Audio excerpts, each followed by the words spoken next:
Hello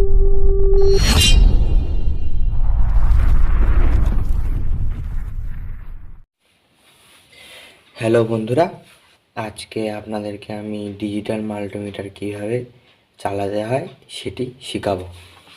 দেখুন বন্ধুরা, এটা একটা ডিজিটাল মাল্টিমিটার। তো বন্ধুরা, এই মাল্টিমিটারটা কীভাবে চালাতে হয় সেটাই আপনাদেরকে আমি বলবো। দেখুন বন্ধুরা, এই মাল্টিমিটারের মধ্যে কতগুলি দাগ কাটা রয়েছে। এই দাগ কাটা অংশগুলির মধ্যে কিছু নাম্বার লেখা রয়েছে। তো এই নাম্বারগুলো কী কাজে লাগে আর কোনটা দিয়ে কী মাপতে হয় সব আমি এক এক করে বুঝিয়ে দিচ্ছি। দেখুন বন্ধুরা, এটি হচ্ছে ডিসি চিহ্ন। ডিসি মানে আমরা বলবো ব্যাটারি। ডিসি মানে হচ্ছে ব্যাটারি। তো এই যে কালো রাউন্ডটা দেখছি, এইখান থেকে এই অবধি হচ্ছে ডিসি, এইখান থেকে এই অবধি হচ্ছে ডিসি। আর এই যে এইটা হচ্ছে এসি চিহ্ন, মানে এসি মানে কারেন্ট। এইখান থেকে এই পর্যন্ত হচ্ছে এসি। আমরা এখান থেকে এই পর্যন্ত যে নাম্বার দুটি রয়েছে এর মাধ্যমে এসি চেক করব। আর এই যে এখান থেকে এই অবধি যেই দাগটি রয়েছে এর মধ্যে অ্যাম্পিয়ার, এর মধ্যে আমরা ডিসি অ্যাম্পিয়ার চেক করতে পারবো। তো এখান থেকে এই অবধি আমরা অ্যাম্পিয়ার চেক করতে পারবো। আর এইটা হচ্ছে হাই ভোল্টেজে যখন অ্যাম্পিয়ার মাপবো তখন এই চিহ্নটা কাছে এই প্রবটিকে এখানে এনে মাপতে হবে। এটি হচ্ছে ট্রানজিস্টর মাপার জন্য এইচএফি। এইখান থেকে এই পর্যন্ত আমরা এটা দ্বারা ট্রানজিস্টর মাপতে পারবো। দেখুন বন্ধুরা, এই লাইনটা এই জায়গায় আমরা ট্রানজিস্টর মাপতে পারবো। বন্ধুরা, এটা হচ্ছে বার্জার মোড বা ডায়োড চেক করার জন্য এই জায়গাটা ব্যবহার করা হয়। এটাকে বার্জার মোড। এখানে একটা বিপ সাউন্ড হয়। আমরা এর দ্বারা তার চেক করতে পারি, লাইট ভালো আছে কিনা সেটা চেক করতে পারি। দেখুন বন্ধুরা, আর রয়েছে এইটা বাকি রয়েছে। এখান থেকে এই অবধি হচ্ছে রেজিস্ট্যান্স মাপার জন্য।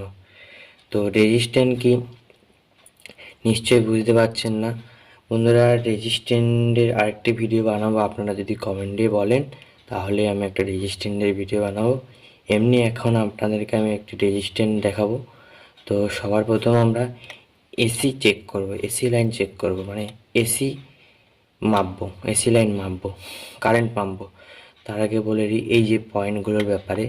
তো বন্ধুরা, এই যে কমন লেখা রয়েছে এই পয়েন্টটায় আমরা এই যে কালো প্রপটি আছে এটিকে আমরা এখানে রাখবো।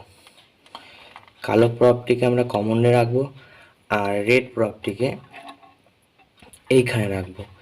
এইখানে আমরা রেজিস্ট্যান্স চেক করতে পারবো। এই পয়েন্টে যখন আমরা রেড প্রপটি রেখে রেজিস্ট্যান্স চেক করতে পারবো, এসি মাপতে পারবো, ডিসি মাপতে পারবো। তারপরে বার্জার মোডে আমরা লাইট চেক করতে পারবো, তার চেক করতে পারবো, ডায়োড চেক করতে পারবো। শুধু যখন আমরা অ্যাম্পিয়ার মাপবো তখন আমরা এই প্রপটিকে খুলে এইখানে লাগাবো। এই দেখুন বন্ধুরা, এই যে এখানে অ্যাম্পিয়ার রয়েছে, এইগুলো যখন মাপবো তখন আমরা এই প্রপটিকে এখান থেকে খুলে এখানে লাগাবো। তো বন্ধুরা, সবার প্রথম আমরা এসি মেপে দেখব। তার জন্য আমি একটা বোর্ড নেব। দেখুন বন্ধুরা, আমি একটি বোর্ড নিয়েছি। তো বন্ধুরা বলছি, এসি লাইনের কোনো প্লাস মাইনাস হয় না। আমরা প্রপ দুটিকে যে কোনো পয়েন্টে লাগাতে পারি। আমরা রেড প্রপটিকে এখানে লাগালাম আর কালো প্রপটিকে এখানে লাগালাম। তো বন্ধুরা, এটাকে আমরা 750 রেঞ্জে রাখবো। এখানে 750 লেখা রয়েছে, আমরা 750 রেঞ্জে রাখবো। কারণ আমাদের ঘরের বিদ্যুতের যে ভোল্টেজ আছে সেটি সবসময় 200 ভোল্টেজের উপর। দেখুন বন্ধুরা, এখানে 200 রাখা রয়েছে, কারণ আমরা 200-র মধ্যে যদি লাগাই তাহলে আমাদের মিটারটি খারাপ হতে পারে। কারণ আমাদের ঘরের ভোল্টেজ সবসময় 220, 30 কি 40 কি 50-এর কাছাকাছি থাকে। তো বন্ধুরা, আমি মেপে দেখব। তো এই ঘাটটিকে আমি 750 রাখবো। তো বন্ধুরা দেখবেন, আমি যখন সুইচ দেব মিটারে রিডিং শো করবে। দেখুন বন্ধুরা, রিডিং শো করছে 250 কি কি 54 দেখাচ্ছে, তার মানে আমাদের ঘরে ভোল্টেজ 54 রয়েছে। তো বন্ধুরা এইভাবে আমরা এসি ভোল্টেজ মাপতে পারবো। তো বন্ধুরা এবার আমি ডিসি ভোল্টেজ মেপে দেখাচ্ছি। তার জন্য আমি একটি মোবাইলে ব্যাটারি নিয়েছি। বন্ধুরা দেখুন, এই ব্যাটারিটা 5 ভোল্টের মোবাইলে ব্যাটারি, এটা 5 ভোল্টের। তার জন্য আমরা এই ঘাটটিকে 20-তে রাখবো, কারণ 5 ভোল্ট সবসময় 20-র মধ্যেই পড়ছে, 20-র থেকে ছোট, তাই আমরা 20-তে রাখবো। যদি আমি 20-র উপরে মানে 24 ভোল্ট যখন মাপতে যাব, তখন আমাকে এটাকে 200 ভোল্টেজে রাখতে হবে। কারণ আমরা যদি 20 ভোল্টেজে 24 ভোল্ট মাপতে যাই, তাহলে আমাদের মিটারটা খারাপ হতে পারে। তো সেই জন্য আমি এটাকে 20-তে রাখবো। দেখুন বন্ধুরা, আমি 20-তে রেখেছি। এবার আমরা রেড প্রপটিকে আমি ব্যাটারির লাল তারের সঙ্গে রাখবো, আর কালো প্রপটিকে আমি ব্যাটারির কালো তারের সঙ্গে রাখবো। প্লাস মাইনাস দেখে রাখবো, কারণ যদি আমরা প্লাস মাইনাস ঠিক করে যদি দেখে না রাখি, মিটারের ক্ষতি হতে পারে। দেখুন বন্ধুরা, এখানে 3.99 দেখাচ্ছে, তার মানে আমাদের ব্যাটারিটা প্রায় 4 ভোল্টেজের কাছাকাছি রয়েছে। তো বন্ধুরা এরকম করে আমরা ডিসি ভোল্টেজ মাপতে পারবো। আর দেখুন বন্ধুরা, এখানে 1000 ভোল্ট দেখা যাচ্ছে, তখন আমরা 200 ভোল্টেজের উপরে মাপবো, তখন আমরা 1000 ভোল্টেজে মাপবো। তারপর দেখুন 2000 এম মানে 2000 মিলি ভোল্ট, 2000 মিলি ভোল্ট মানে এগুলো হচ্ছে 20 ভোল্টেজের নিচে। মানে হচ্ছে যখন আমরা পেন্সিল ব্যাটারি বা ঘড়ির ব্যাটারিগুলো যখন মাপবো, তখন আমরা এইখানে রেখে মাপবো। তো বন্ধুরা এবার আমি রেজিস্ট্যান্স মেপে দেখাচ্ছি। এই যে রেজিস্ট্যান্স, তো তার জন্য আমি এটাকে 20K তে রাখবো। তো আমি একটি রেজিস্ট্যান্স নিচ্ছি।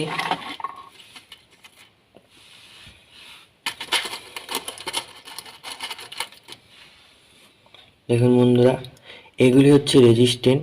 তো রেজিস্ট্যান্সের মাপার জন্য আলাদা একটি সূত্র লাগে। দেখুন বন্ধুরা, রেজিস্ট্যান্সের গায়ে কতগুলি কালার রয়েছে, এই কালারগুলির মাধ্যমে এর মান নির্ণয় করা হয়। তো এখানে এই রেজিস্ট্যান্সটি হচ্ছে 1K রেজিস্ট্যান্স। তো বন্ধুরা আমি এখানে মেপে দেখাচ্ছি। আমি এখানে 20K-তে রেখেছি, মানে 1K রেজিস্ট্যান্স। তো আমি 20-র মধ্যে রাখলেই এটা ঠিক হবে। দেখো বন্ধুরা, এখানে 99K দেখাচ্ছে। রেজিস্ট্যান্সের মান সবসময় সমান হয় না, রেজিস্ট্যান্স যে মান থাকে তার একটু কম হয়, সবসময় সমান হয় না, কোনোটা সমান হয় কোনোটা আবার কম হয়। দেখুন বন্ধুরা, বারবার ঠেকাচ্ছি, সেই 98 99 দেখাচ্ছে। এটি হচ্ছে আমাদের 1K রেজিস্ট্যান্স। তো বন্ধুরা আমি আরেকটা রেজিস্ট্যান্স মেপে দেখাচ্ছি। দেখুন বন্ধুরা, এগুলো হচ্ছে 100K। এর কালার হচ্ছে বাদামি, কালো, হলুদ। তো এটা হচ্ছে 100K। তো আমরা 100K মাপার জন্য এই ঘাটটিকে আমরা 200-তে রাখবো, কারণ 20-তে যদি রাখি তাহলে এর মান দেখাবে না। তো 100K-র জন্য আমরা 20K-তে রাখলাম। দেখুন বন্ধুরা, একটি রেজিস্ট্যান্স মেপে দেখাচ্ছি। রেজিস্ট্যান্সে কোনো প্লাস মাইনাস হয় না, যেদিকেই প্রপটিকে রাখবো সেই দিকেই আমাদের রিডিং শো করবে। দেখুন বন্ধুরা, রিডিং শো করছে 90.1 91.9 92.4 এরকম দেখাচ্ছে। দেখুন বন্ধুরা, এটা হচ্ছে 100K রেজিস্ট্যান্স। এভাবে আমরা রেজিস্ট্যান্স মাপতে পারবো। তো বন্ধুরা, এই যে এটি হচ্ছে ওহম। এখানে আমরা ওহমের মানে কের নিচে যেসব রেজিস্ট্যান্স মানে ওহমের যেসব রেজিস্ট্যান্স সেখানে মাপতে পারবো। তো বন্ধুরা, রেজিস্ট্যান্সে আমি আরেকটি ভিডিও বানাবো, আপনারা কমেন্ট করে জানাবেন, তাহলে আমি আরেকটি রেজিস্ট্যান্সের ভিডিও বানিয়ে দেবো কীভাবে রেজিস্ট্যান্সের মান নির্ণয় করতে হয়। তো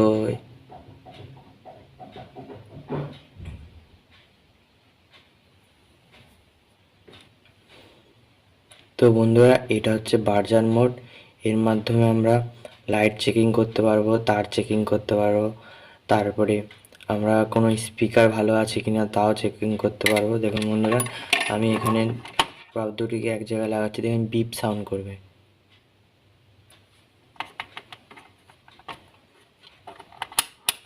এই যে দেখুন বন্ধুরা,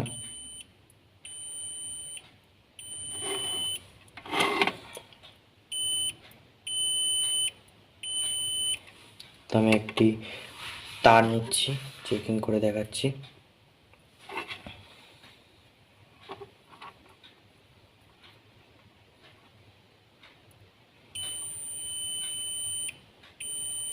দেখুন বন্ধুরা, বিপ সাউন্ড দিচ্ছে।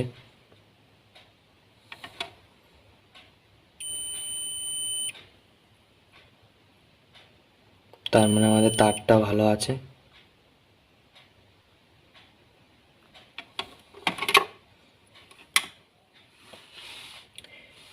এবার আমরা একটি স্পিকার চেক করে দেখছি। দেখুন বন্ধুরা, আমি একটি মোবাইলের স্পিকার নিয়েছি।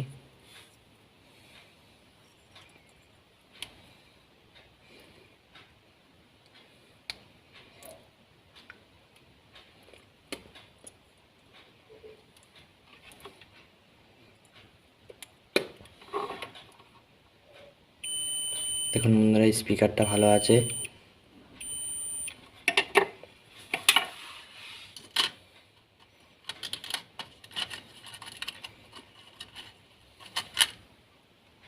দেখুন বন্ধুরা, এই পাতা লাইটটিকে আমি চেক করে দেখছি পাতা লাইটটি জ্বলছে নাকি।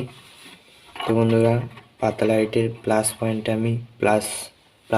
আমি রেড প্রপটিকে রাখছি, আর মাইনাস পয়েন্টে আমি কালো প্রপটি রাখছি।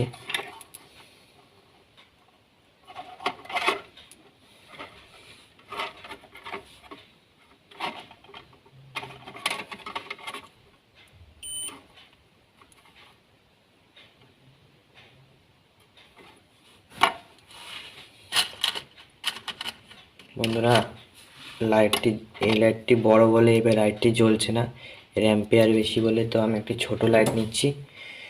তো বন্ধুরা দেখুন, এই লাইটটি নিয়েছি,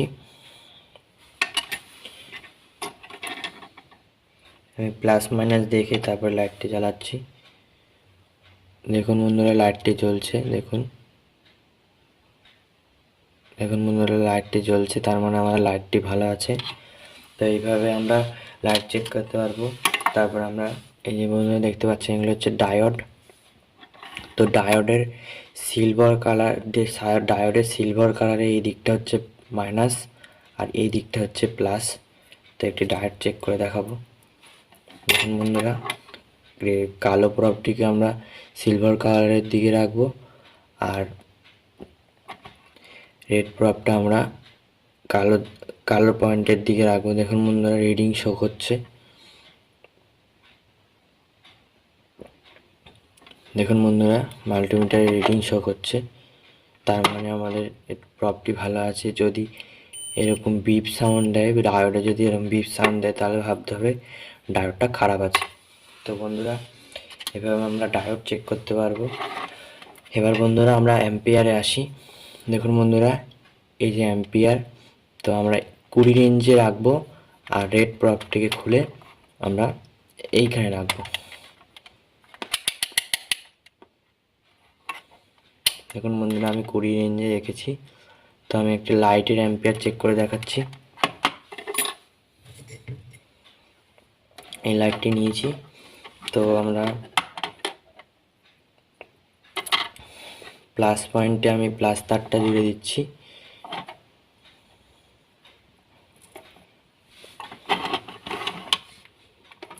আর মাইনাস তারটা সঙ্গে আমি রেড প্রপটা রাখছি ব্যাটারির মাইনাস পয়েন্টের সঙ্গে, আর লাইটের মাইনাস পয়েন্টের সঙ্গে আমি কালো প্রপটা রাখছি। বন্ধুরা দেখুন, লাইটটি জ্বলছে আর মিটারে রিডিং শো করছে। দেখুন বন্ধুরা, 69, 63, 64 এর অ্যাম্পিয়ার রয়েছে। তো বন্ধুরা, আমরা এরকম করে অ্যাম্পিয়ার চেক করতে পারবো। আর যখন আমরা হাই ভোল্টেজ অ্যাম্পিয়ার চেক করব তখন নিশ্চয়ই আমরা এইখানে চেক করব, নাহলে মিটারটি খারাপ হতে পারে। তো বন্ধুরা, এইভাবে আমরা একটি ডিজিটাল মাল্টিমিটার চালাতে পারি। তো বন্ধুরা, আজকের ভিডিওটা এই পর্যন্তই। আপনাদের যদি ভিডিওটা ভালো লাগে তাহলে একটা লাইক করবেন, শেয়ার করবেন, আর আমার চ্যানেল নতুন হয়ে থাকলে সাবস্ক্রাইব করবেন।